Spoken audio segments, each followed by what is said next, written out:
Hello and welcome down onto the tech desk, and in today's video I've got an accessory for the Nintendo Switch, and it is this. This is the Alxum Switch docking station and game card reader with remote control. And this is almost a follow-up video from the one I did end of last year, which was the 4-game physical card reader that you do the automatic switching. So you can switch between the physical card readers. Basically, the takeaway from that video was if you have multiple physical games for your Nintendo Switch and you use it docked, it was essential. I thought it was an absolutely brilliant product. I thought it was essential. And this is kind of like a follow-up video because this is that card reader and more. So here it is, and this is the dock. And the reason why it's more is it also is an HDMI dock, Ethernet and USB, which we'll talk about later. But I do have to warn you, if you do not want to use a third-party dock with your Nintendo Switch, I completely get that. Move on. Don't worry about it. Forget this video ever happened. But if you're like me and want to give it a whirl and thought I'd give it a go, then watch on, because there's a couple of things, really cool things about this. There's something really annoying about this, which I'll talk about later in the video. So this is the box it comes in, quite unassuming really. Switch dock station, game card reader with remote control. Yeah, brilliant. This looks like it's been just rebranded or something. On the back, just a little bit about it and a little bit about there. Great, whatever. And what you get inside is you get this tiny USB-C, which I'll talk about in a second. User manual, it's all pretty self-explanatory, but it might be worth going through this. There is something interesting I want to talk to you about that in a bit though. And then you also get this, which is the remote control. So you press that and a little light, and that's what you use to switch the games, and we should be testing that later on. So here is the dock then, and the first thing I wanted to point out is if you wanted to buy this and you're not too sure about the dock, don't worry.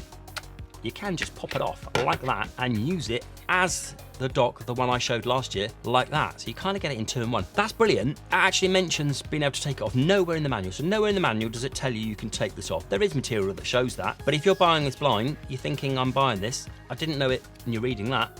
You didn't know that pops off. So anyway, but it pops off. And while I'm here, I will quickly show you how it works. So you put that on your Switch on there, and then you clip that onto your Switch. Exactly the same as the other dock. The other Alxum piece that we showed you. It just fits on there nicely, and then that pops into your game card there, and you have your game cards in there, which I'll do that in a bit more detail in a second. So then looking at this piece, so this is where your Switch sits. So there we go, the dock part there.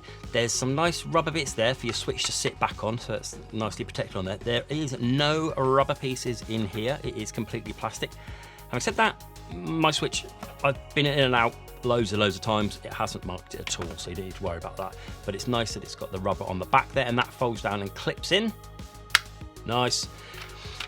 And then plastic all over on the top. Nice OX branding, which they have there.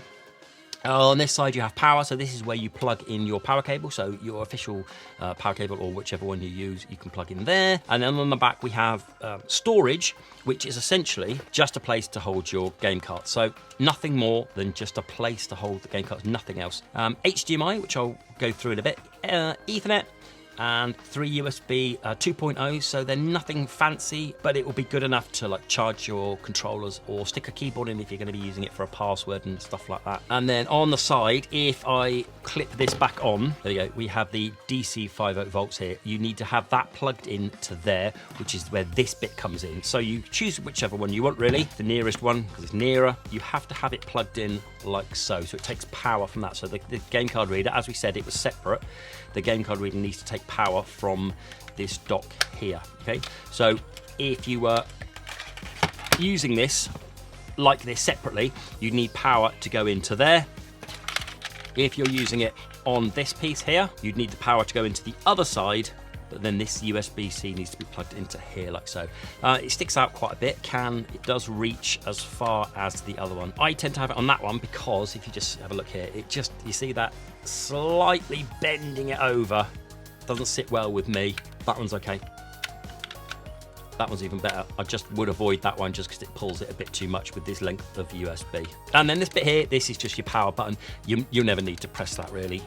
You just use it on the power on the Switch and stuff. Okay, so let's talk about how it works then. So what you're going to do is you're going to pop that up. You're going to pop your Switch on there. Without using any of the dock function, let's talk about the game card reader. So you're going to get your games. However many games you have, you're going to pop them into game slot 1, and then I've got another one here which we'll pop in a minute, and you're going to put it into game slot 2. You can have 1, 2, 3, 4 games in there, and then this cable here pokes into the game slot reader up there and clips in like a normal game would, the double slot. So you have it nicely plugged in there. And then if I turn my switch on, we have there, and it's reading that card there. Okay, so I can do if I need to. Okay, so I have the game running there with it all plugged in. As long as that USB, as soon as you take that USB out, you're going to lose connection with that. Okay, so you need to have this plugged in. You're going to have it on there. But as you probably guessed, it's not charging the switch. So have a look there. So it's not charging the switch. What you're going to need is your USB, the official Nintendo one, or the one I've got one here, and then plug it into the side there, and then it starts charging there, like so. So it's like a regular dock there, but you can have it without power using the game slots. Then, if you want to add another one, so I've got Starlink here, which is quite a recent release. If you plug it into there like so, you'll be able to see it pop up there. So, ready? I'm going to plug it in like that. It pops up there like so. Okay, and you can swap between games like that. If you look, that one isn't activated, but that one is. The way you change it is by using this remote here. So if I pop this remote here once, it pops to the next game in the list. So it will go to number 1. Press it again, it will go to number 2. And then if I press it again, it will go to 3, and it will go to number 4. And it is color coded as well at the back there. Completely pointless because you can't see it when it's there, but it's nice to have that.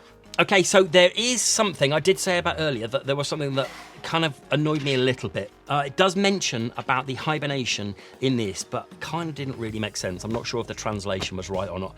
But the problem I have is when you take it off the power. Okay, so let's take it off the power, and if I just turn it off like this, so it goes into hibernation. Right, so I'm not touching anything. It's only got that one cable in there. It pings back on. Okay. So let's try that again. So I'm going to switch that off. The blue light goes out there. Green, it's come back on again. Look at this. Give it a few seconds. It comes back on again. They said something about the hibernation. It says you need to be having the USB plugged in and stuff. It didn't really make sense to me in the instruction manual. So that's a bit annoying, because when I have this plugged in on my desk, gaming desk, I have it on a smart plug, which basically shuts power off to everything. I can't do that now because it just pings it back off. The only way really to stop it is to pull that USB out, and then it won't actually power back on if you look in here. So it's kind of drawing power from there, and it's waking up the switch. I would like to think that there is an update for this to happen, but it's just something to bear in mind if that's what you're going to do. I'm sure there's a way around this, and I'm sure there's a way to sort it out, but that's really frustrating. Right, so let's move on then. Let's move on. Let's take this out. What we're going to do now is I'm going to be testing the docking function. This is really simple, okay? This is a very, very basic demonstration. They say that this runs up to 4K. Your Switch won't run 4K. Your Switch run on 1080, but it says it can run up to 4K. I'm sure there might be a way of getting a USB into a Steam Deck or something, but nah, that's not what it's designed for. So what I'm going to do now is I'm just going to tidy up, just going to clear up a little bit. I'm going to get my portable monitor just so I can set up and show you about how to use it with a dock. Okay, here's my rough setup. So I've got my portable monitor here, which is power and HDMI, and the HDMI is here. This dock is all plumbed in, so we have all the USBs appropriately in, as we've had before, and I've got the HDMI there. So if I plug the HDMI in, the switch, let's slot that on, the screen will go out there, and then let's turn the monitor on. There we go. Okay, so we're all set up there. And then if I take off the Joy-Con, there we go. Okay, now let's plug this in. So we're going to get this in so we can use the game card. There we go, and we're first into Zelda, there like so, and then we're sat back. So this is on my massive 65-inch TV. This is all sat back there. Click that because I want to play Starlink. There we go, it flicks over nicely, and then we've got the blue RGB there, and it flicks over to the white RGB. So, as you would expect for that. Okay, so I'm just going to get this tidied up now. So that was my look at this then, the Alxum Switch docking station and game card reader with remote control. As I said in my other video when it was just this piece, if you use multiple games, this is essential. I think this is absolutely essential for the multiple game switching. It's brilliant, it's flawless, it works perfectly for me every time. In terms of whether you want to add a dock or not, it's entirely up to you. I'll leave links down below where you can get hold of this one, which is the dock, which is the model number G1002F, and I will leave the link for the other one without the docking there, because it's entirely your decision. But as I said, I think it's brilliant. If you like the look of that, let me know down in the comments below. Did you go and get one of these when I first only talked about this in November? Because I think it's absolutely fantastic for using physical games. Go and have a look down in the links below. Please do like, please do subscribe, and until the next video, bye bye.